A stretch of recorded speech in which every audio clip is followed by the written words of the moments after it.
Was President Barack Obama criminally prosecuted when he killed United States citizens using drones without notice and without due process? Marco Rubio just turned a congressional ambush completely upside down. The Congresswoman came ready to accuse him of violating free speech, abusing power, and targeting political opinions. But Rubio refused to play her game. And the second he fired back with, "There's no constitutional right to a student visa," the entire room shifted. Because this hearing was never just about one student. It became a brutal clash between emotion and legal authority. One side argued constitutional rights were under attack. The other side argued visas are privileges, not guarantees. And the more the hearing escalated, the more obvious it became that Rubio had no intention of giving an inch. The nub of the Democrats' argument today is that the concept of presidential immunity is somehow unprecedented, is somehow remarkable. That claim is utterly ahistorical and disconnected from the entire constitutional history of the Republic. General Mukasey, before 2023, how many times has the President of the United States been indicted? None. Before 2023, how many times has a former President of the United States been indicted? None. In the last 2 years, how many times has President Donald J. Trump been indicted? 4 times, I believe. Now, many presidents of both parties have engaged in controversial actions, and yet none of them have been indicted. Let me ask you, General Mukasey, if a private citizen were to erect an internment camp and to forcibly kidnap American citizens, to single them out because of race, and to imprison them based on their race, would that private citizen be subject to criminal prosecution? Would. When President Franklin Delano Roosevelt did the exact same thing and erected Japanese internment camps, was FDR prosecuted? He was not. Let me ask you, similarly, if a private citizen were, say, to detonate a nuclear weapon over a city and kill over 140,000 people, and then if that private citizen a few days later detonated another nuclear bomb over another city and killed 75,000 people, could that private citizen be criminally prosecuted? He would. Was President Harry Truman prosecuted for detonating nuclear weapons over Hiroshima and Nagasaki? He was not. All right, how about this? If a private citizen launched a weaponized drone and killed a United States citizen, could that private citizen be criminally prosecuted?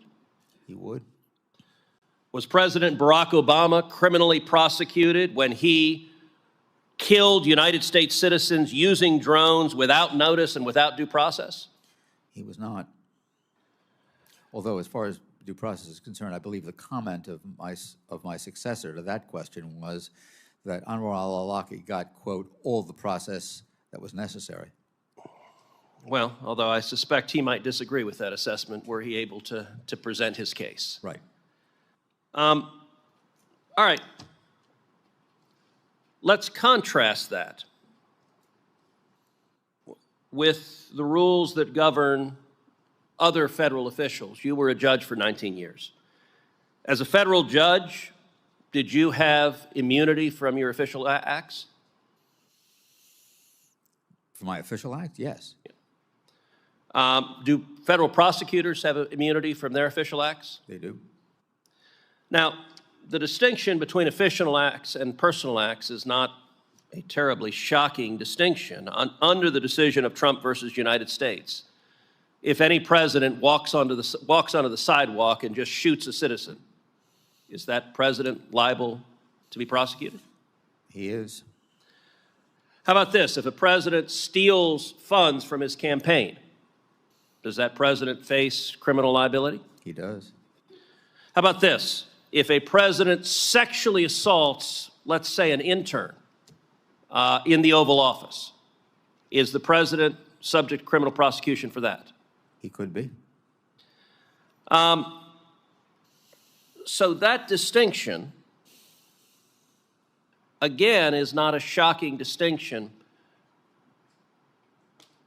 The Founding Fathers vested the executive power in a single president of the United States.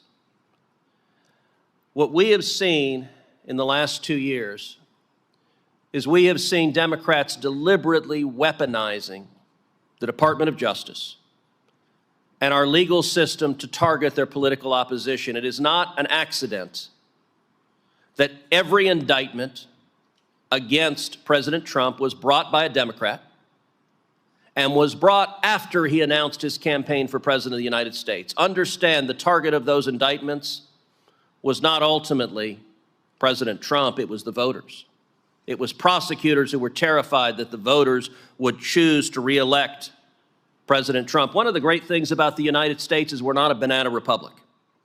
Since 2000, the nation of Pakistan has had 6 former prime ministers prosecuted and convicted. Brazil has had 3 former presidents arrested and imprisoned. Last year, Nicaraguan President Daniel Ortega arrested, charged, and imprisoned 40 political opponents. General Mukasey, you were Attorney General of the United States. Is it the proper role of the Department of Justice to prosecute and target the political opponents of whoever happens to be President of the United States? It is most. This hearing got intense almost immediately. The Congresswoman opened by accusing the administration of revoking a student visa over nothing more than an opinion article. She painted a dramatic picture: a graduate student, masked agents, a public arrest, constitutional rights being violated. The entire setup was designed to make Marco Rubio look reckless, authoritarian, and politically motivated. And honestly, at first, it sounded powerful. She repeatedly asked where the Constitution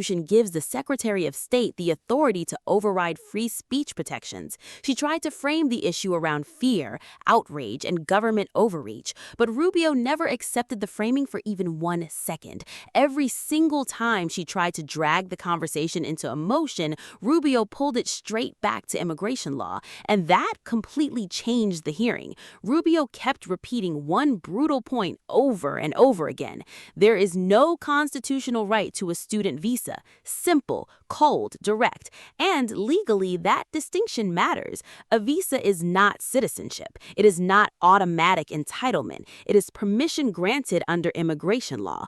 Rubio argued that the Secretary of State has broad legal authority to revoke visas if someone is viewed as a threat or acting against the country's interests. And no matter how emotional the questioning became, he refused to move off that ground. That is what made the exchange explode online, because the Congresswoman clearly wanted Rubio to make a broader statement about speech so she could land a viral constitutional moment. But Rubio stayed locked into one thing: law, authority, enforcement, over and over again. Then the hearing escalated even further when she brought up masked federal agents detaining the student. The imagery was explosive: agents covering their faces, someone being taken off the street. She tried to frame it as proof of authoritarian tactics, but Rubio immediately separated himself from the arrest operation and narrowed the discussion back to immigration enforcement once again. And honestly, that is where the hearing started slipping away from her, because while she kept arguing optics and morality, Rubio kept answering like a prosecutor reading statutory language. That contrast changed the entire energy in the room. And underneath all the yelling was the real issue nobody could ignore: can immigration privileges be affected by activism, political conduct, or perceived security concerns while someone is in the country on a visa? That is the actual debate hiding underneath the viral clips. Not just free speech, not just outrage, but how much authority the government has over non-citizens entering and remaining in the country.